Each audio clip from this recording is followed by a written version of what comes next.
swear to God, you show me the son of a bitch that can fix this police department, I give back half my overtime. Like I said before, Bubbles is the last character that I'm going to cover directly. Now, I know what a lot of you are probably saying. What about Avon, Bunk, Kima, Herc, Prez, and all the other great characters of the show? There is easily enough material to make videos on each of these characters in turn. But I have to cut it off somewhere if we're ever going to finish this series, and I picked a handful of characters to spotlight that I thought best represented the themes of the series. However, I did want to talk about the real people of Baltimore that were featured on the show. Often serving as extras or in some cases major roles, many real-life figures appeared on the show. And their appearance isn't just a neat trivia fact. The inclusion of the real people who are a part of the story the show is trying to tell elevates the show beyond just being another television drama. As with my Easter egg section, this is definitely not a comprehensive list. These are just the major figures that I was able to find, but I'm sure there are many that I missed, not to mention all the regular people of Baltimore who made up the entirety of the background extras. Shout out to all you unnamed contributors. You helped make the show what it is. The first person I want to bring up is Jay Landsman. No, not that Jay Landsman. That Jay Landsman. You see, Jay is a real Baltimore City cop. He's mentioned in the Homicide book, and they created a fictional version of the man for the show. The real Jay auditioned for the part of his own character, but they ended up going with Delaney Williams, who, ironically, was considered a better fit for the role of Jay Landsman than the real Jay Landsman. This apparently annoyed the man to no end, who appeared on the show as Lieutenant Dennis Mello instead. By the way, the real Jay Landsman is also the inspiration behind the character of John Munch from Homicide: Life on the Street. Munch would later famously move over to Law & Order SVU, connecting the two shows' continuity. Munch also has a cameo appearance in the 5th season, implying that Homicide is also in the same universe as The Wire. He would also appear on a bunch of other shows as the character of Munch, and he's one of the central linchpins of the whole all television is connected theory. The next case I want to talk about is Oscar Requer, also known as Rick. Rick was a homicide detective also featured in David Simon's book. He serves as the inspiration behind Bunk Moreland, who based some of the character's personality on Rick. But there is a real Bunk in Baltimore. Please tell the story. Oscar Requer. Now, there is a character named Oscar Requer in the 5th season, although he's not actually played by the real Oscar. Instead, he's played by actor Roscoe Orman, most known for his role on Sesame Street. This show contains adult content and is brought to you by the letter H. Some poor bastard got his head blown off down at a place called Hooper's. While we're on the topic of people featured in the Homicide novel, we should talk about Gary Diodario, who is the shift leader that David Simon shadowed for the book. He plays the corrupt state's attorney, Gary D. Pasquale. I always wondered if they'd get their shit together. But that's Baltimore, isn't it? Another callout from the book is Edward Tillman Middle School. This is more of a reference, but the school is named after former police commissioner Edward Tillman, who gave David Simon access to the police department for his book. He died before the release of the book, so this is David Simon honoring his memory. However, perhaps the most interesting case of a real cop featured on the show is Ed Norris, who plays the fictional detective based on himself. Norris is the former police commissioner of Baltimore, who was appointed by Mayor Martin O'Malley, who we'll talk about in a little bit. He was actually the commissioner when he filmed the scene I showed at the beginning. However, he would later be appointed as state police superintendent by Governor Bob Ehrlich, similar to Rawls on the show. Norris was later convicted of a number of corruption charges. One of these was for lying on a mortgage application, which is where they got the inspiration for the Clay Davis case. Norris maintains that his conviction was politically motivated by falling out of favor with O'Malley. I have no idea the truth about that, but for what it's worth, Norris was considered a good commissioner, cleaning up the department like Daniels wanted to do. David Simon also believed in him, and even wrote the foreword to his book. Americans are stupid people by and large. We pretty much believe whatever we're told. Next up, let's talk about the Deacon. He's played by Melvin Williams, also known as Little Melvin. He was a drug lord in Baltimore, and is actually the inspiration behind Avon Barksdale. Melvin was actually investigated by series creator Ed Burns, and the first season is a fictionalized version of the wiretap investigation that he led.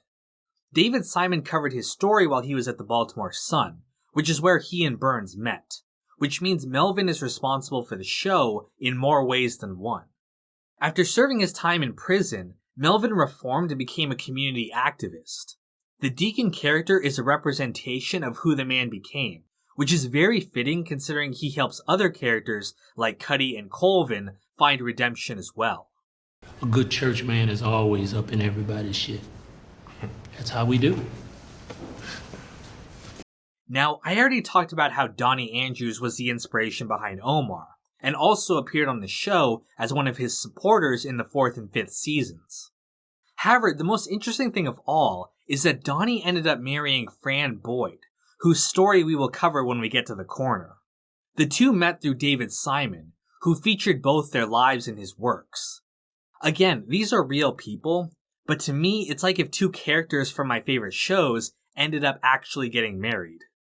Speaking of the corner, DeAndre McCullough, another person featured in the book, also appears on The Wire. He's Brother Muzone's assistant Lamar. Also, he actually appears in the Corner miniseries. He plays a cop who arrests the fictional DeAndre of the miniseries, played by Sean Nelson, which, funny enough, is like he's arresting himself. Finally, from the corner, I want to talk about Patrolman Bob Brown.